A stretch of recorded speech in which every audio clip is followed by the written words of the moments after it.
When I talk about talent management, I like to begin with a very simple idea. Organizations do not grow only because they have good products, advanced technology, or strong financial resources.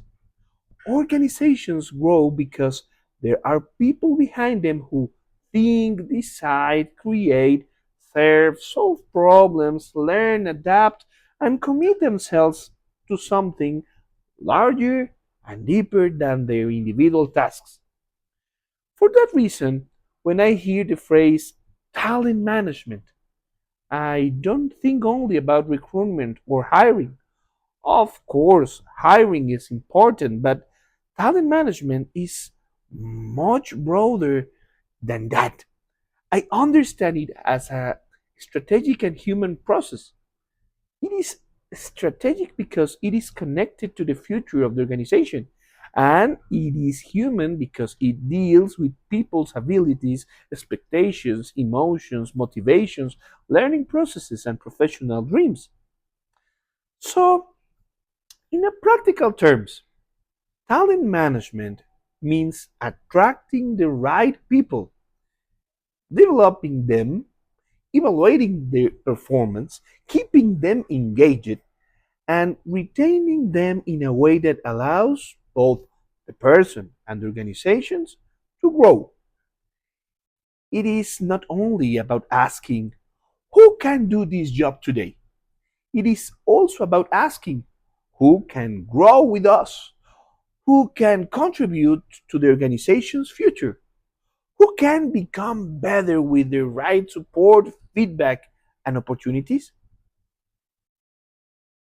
The Chartered Institute of Personnel and Development defines talent management as the systematic attraction, identification, development, engagement, retention, and deployment of people who are available either because of their potential or because they occupy critical roles. I find this definition very useful because it reminds us that talent is not only about extraordinary people or exceptional performers. Talent it is also about alignment, commitment, learning capacity, and the possibility of making a meaningful contribution. In other words, talent is not just brilliance. Talent is also discipline, responsibility, adaptability, ethical behavior, emotional intelligence, and yes, willingness to learn. Sometimes organizations make the mistake of thinking that talent is only found in the most visible or charismatic employees. But talent, talent can also be quiet, emerging, developing, or hiding. A good organization knows how to identify that potential and help it mature. That is why I like this phrase. Talent management is not about finding perfect employees. It is about creating the conditions where people can grow, perform, and remain committed. This is important because no employee arrives completely finished. No leader, no analyst, no teacher, no manager, no technician, no salesperson arrives as a perfect professional. People become stronger when they are placed in environments where expectations are clear. Feedback is honest, learning is possible, and effort is recognized. Now, when I think about the main elements of talent management, mm, I see them as parts of the same system. We have workforce planning, competency identification, recruitment, onboarding performance, management, career development, succession planning, engagement, and retention.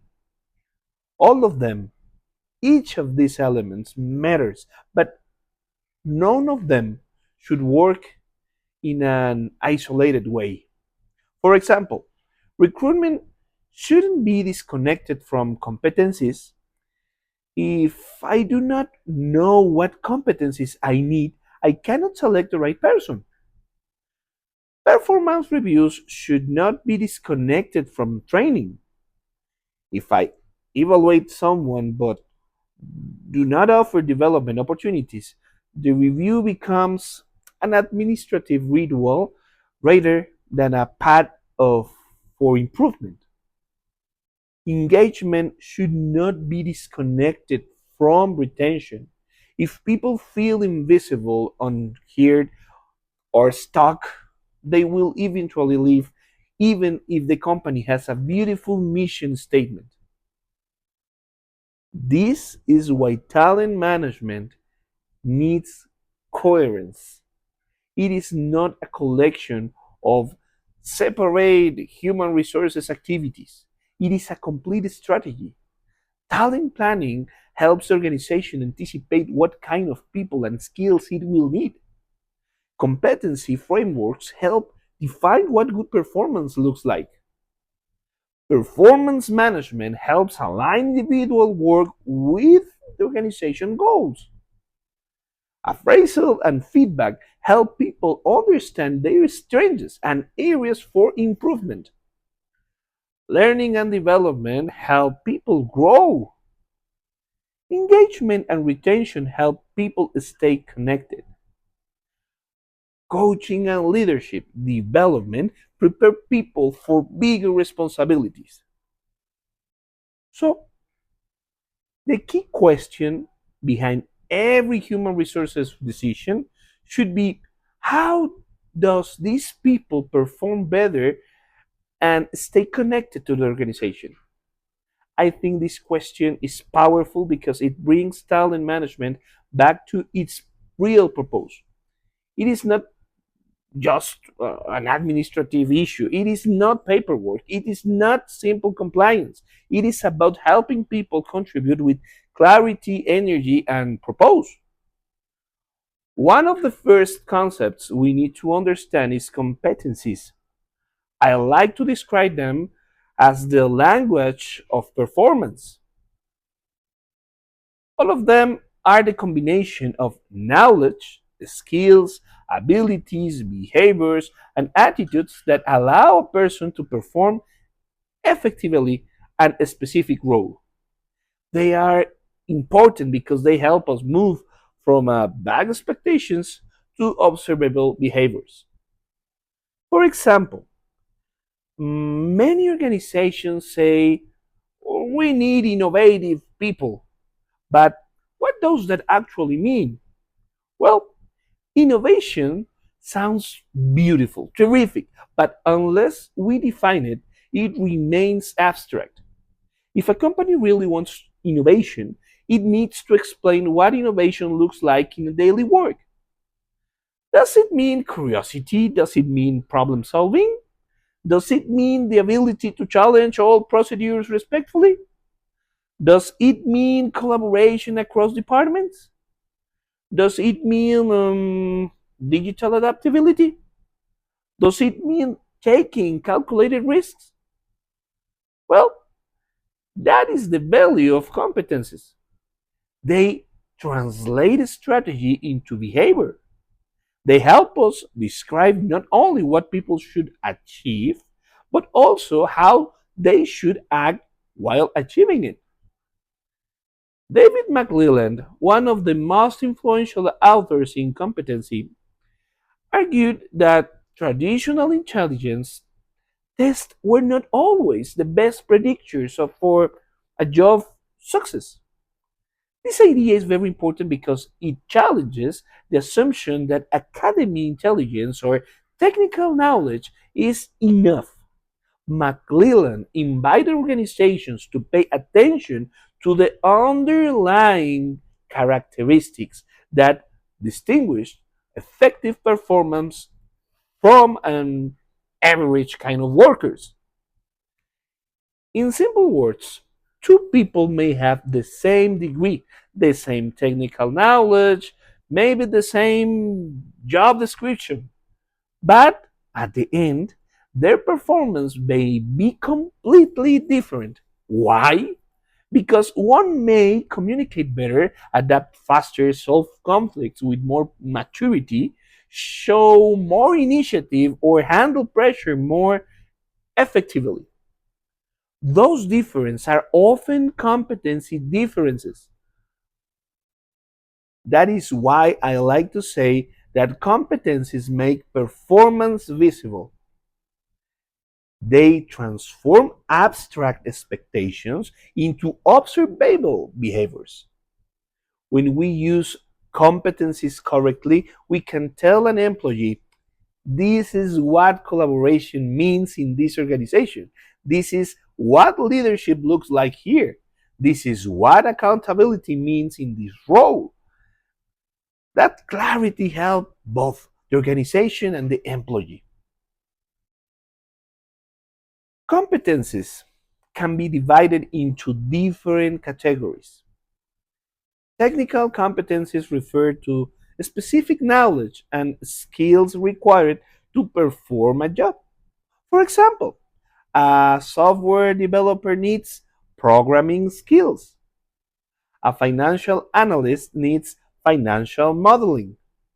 A doctor needs clinical knowledge. A digital marketer needs data analytics and campaign management. But technical competencies uh, are not enough. We also need behavioral competencies. These refer to attitudes and interpersonal behaviors that shape how people work with others. Communication, emotional intelligence, teamwork, adaptability, accountability, and ethical judgment are examples of behavioral competencies. Then we have leadership competencies. These are related to the ability to inspire, guide, influence, develop, and support others. Leadership is not only about authority, it is not only about having a managerial title. Leadership is also about creating direction, conducting, trusting, and giving conditions for others to perform it well. Let me use a simple example. A data analyst may need technical competencies such as data visualization, statistical reasoning, and knowledge of software tools. But if that person cannot explain findings clearly, cannot collaborate with other departments, or cannot understand the ethical implications of data use, then their performance will be limited. The technical part matters, but the human part also matters. This is why a competent employee is not only someone who knows how to do the job. A competent employee is someone who knows how to create value through the way they do it. That phrase is essential. The how matters.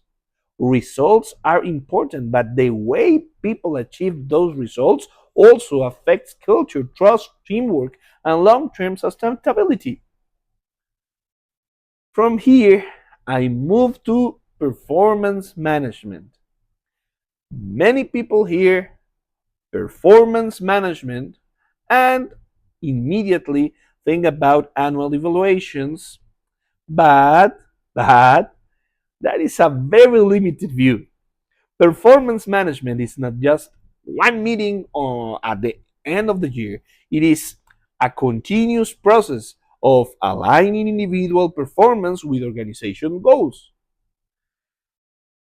According to CIPD, performance management is about how organizations maximize the value of their employees and improve performance in line with organizational objectives. I like this definition because it shows that performance management should help both sides, the organization and the employee. Again, it helps the organization achieve its goals, but it also helps to the employee the, the opportunity to understand expectations, receive feedback, and improve. A good performance management system answers three essential questions for employees. First, what is expected from me? Second, how am I doing? Third, how can I improve? These questions may sound simple, but they are very powerful. Many performance problems begin because expectations were never clear. The employee thought one thing, the manager expected another, and the organization measured something very different. When expectations are vague, frustration appears.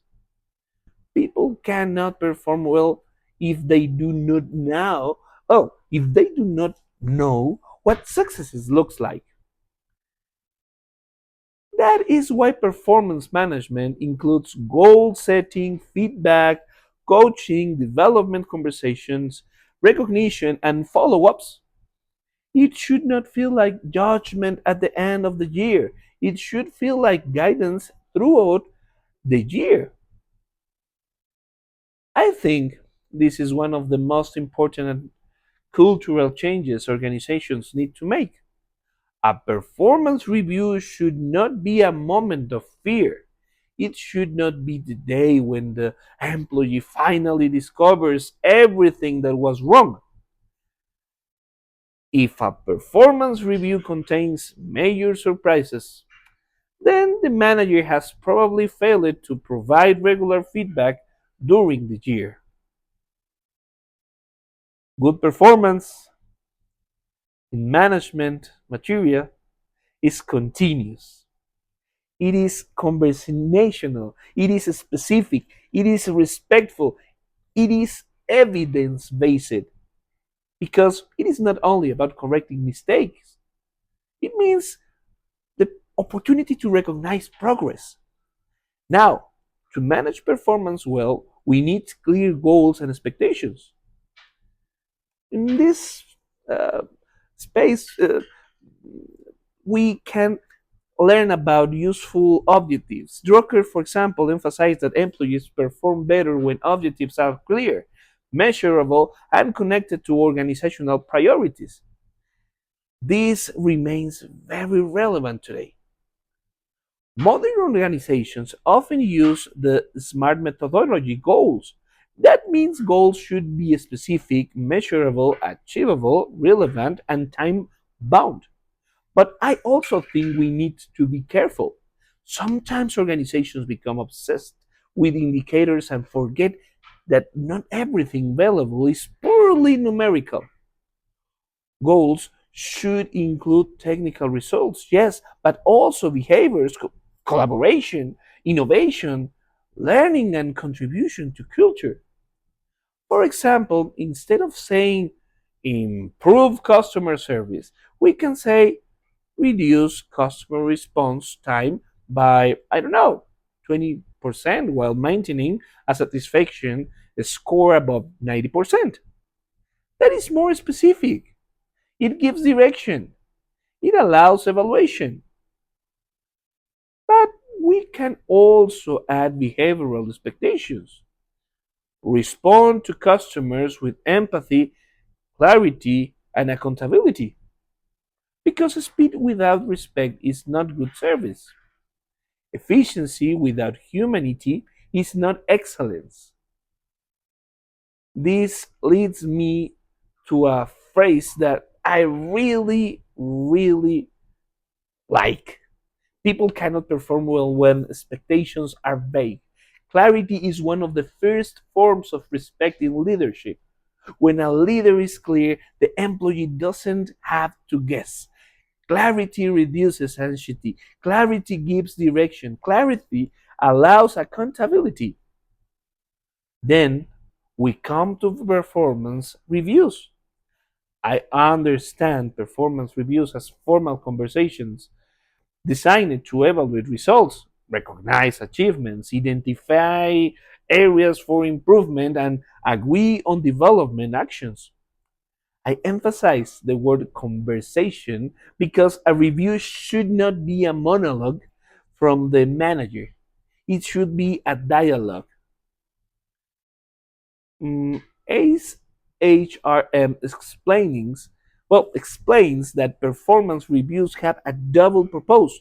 First, to provide an accurate and actionable evaluation of performance, and the second, to develop the person's skills according to the task of the job. That second purpose is essential because a review is not only about the past, it is also about the future. A strong review should be evidence based. That means it should refer to concrete examples, results, behaviors, projects, and situations. It should not be based on vague impressions, such as, I feel you are not committed, or you seem difficult. Instead, the manager should be able to say, in this project, the deadline was missed twice and the team didn't receive updates on time. Or in the last quarter, your customer satisfaction results improved. And I also noticed a stronger collaboration with the sales team. A strong review should also be respectful. Respect doesn't mean avoiding difficult conversations, it means having difficult conversations with dignity. A manager can be honest without being aggressive. A manager can identify weaknesses without humiliating the employee. A good review should include what was achieved, how it was achieved, what strengths were demonstrated, what needs improvement, what support the employee needs, and what development plan will follow. In other words, it should combine evaluation with direction. I like to say that a performance review should not close a conversation, it should open a better one. After a review, the employee should not leave the room feeling destroyed or confused.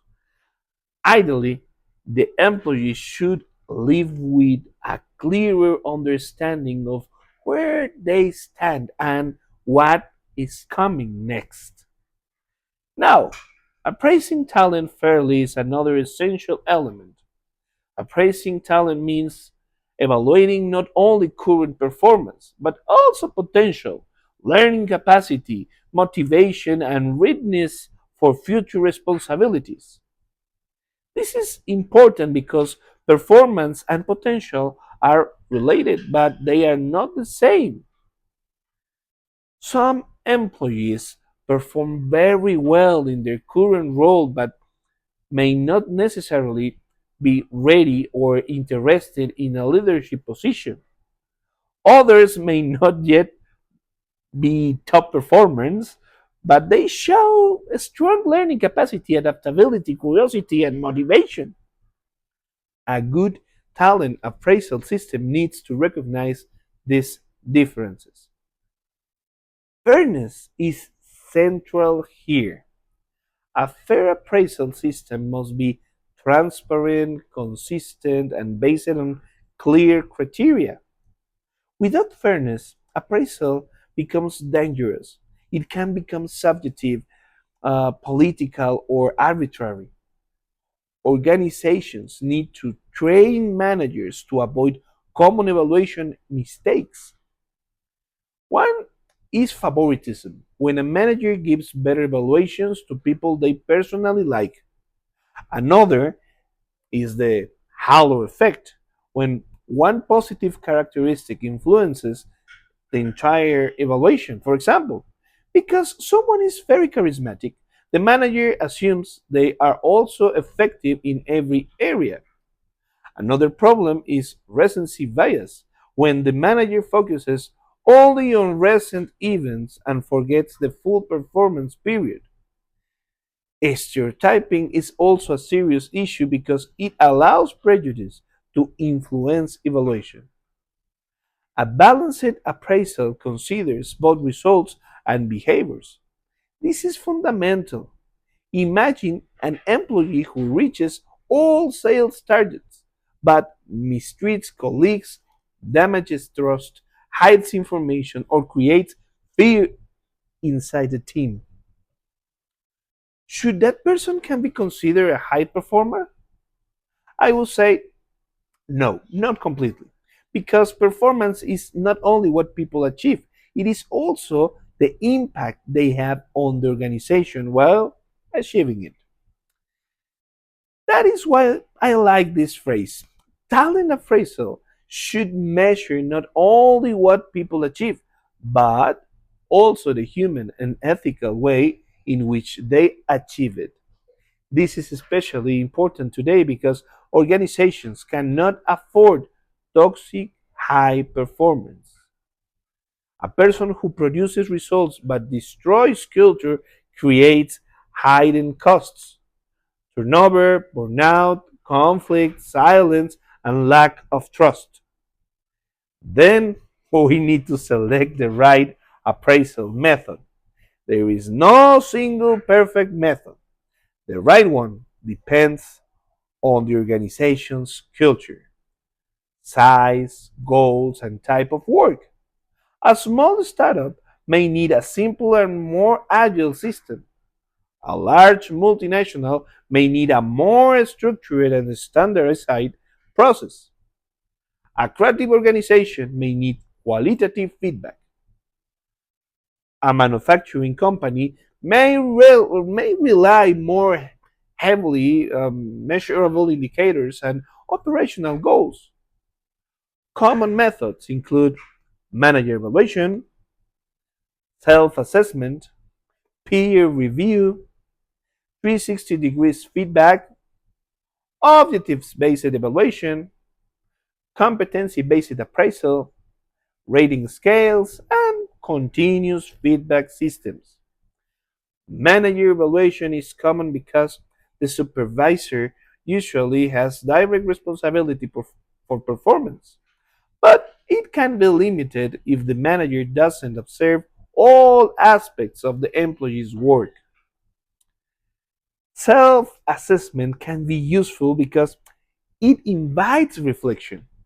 It allows employees to think about their own achievements, their own challenges, and obviously their own learning needs. However, it should not be the only method because some people overestimate themselves and others underestimate their own contribution. Peer review, on the other hand, can be valuable because colleagues often see behaviors that managers don't see. They can observe collaboration, communication, reliability, and teamwork. 360-degree feedback is especially useful for leadership because it includes different perspectives: supervisors, peers, direct reports, and sometimes customers. This gives a more complete view of how leader affects others. Objectives based evaluation focuses on whether goals were achieved. Competency based appraisal focuses on behaviors and capabilities. Rating scales can help standardize evaluation, but they must be used carefully because numbers alone do not always capture the complexity of performance.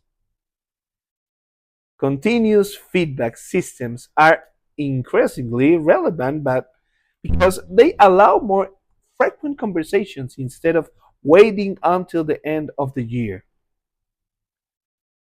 The best appraisal system is not necessarily the most complex one. The best is the one that produces fair, useful, and actionable conversations. If a system is too complicated, managers may complete it mechanically. If it's too vague, employees may not trust it. The ideal system should be clear enough to guide decisions, and human enough to support development.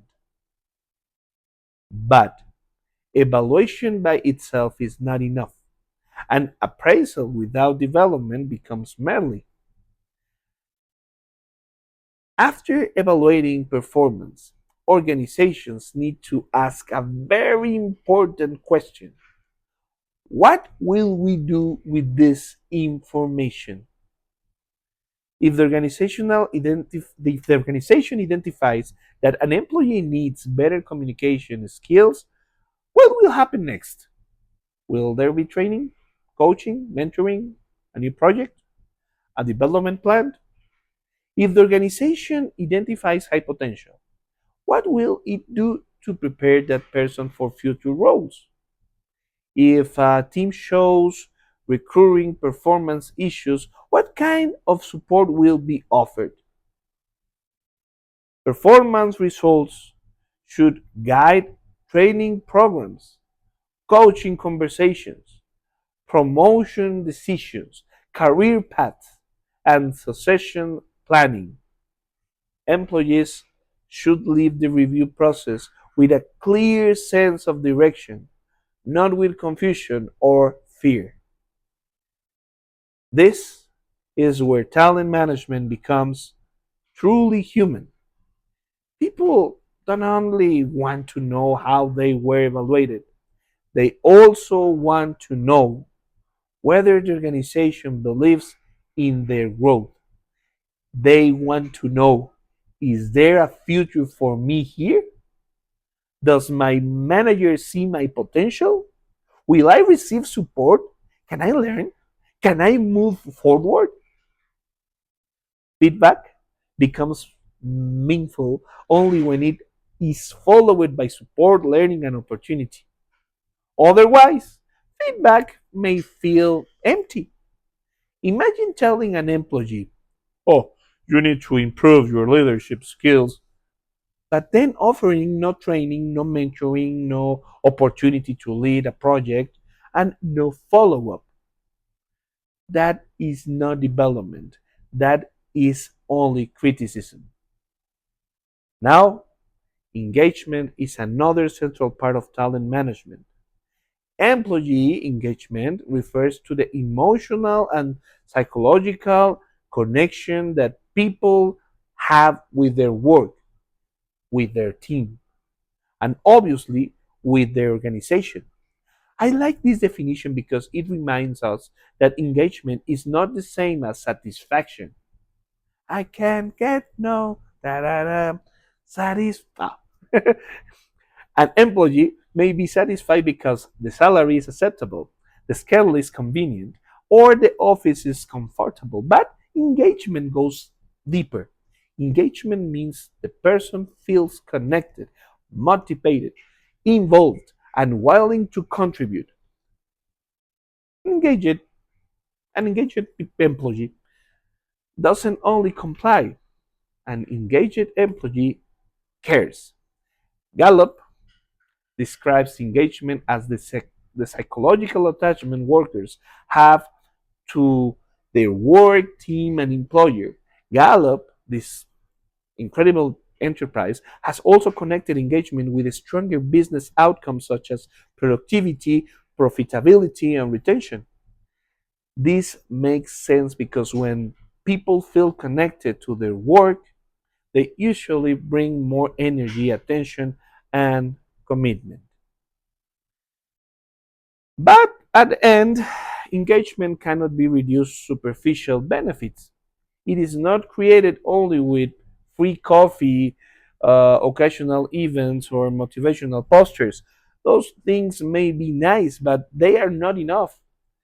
Building engagement means creating a culture where people feel seen, heard, challenged, respected, and connected to a purpose.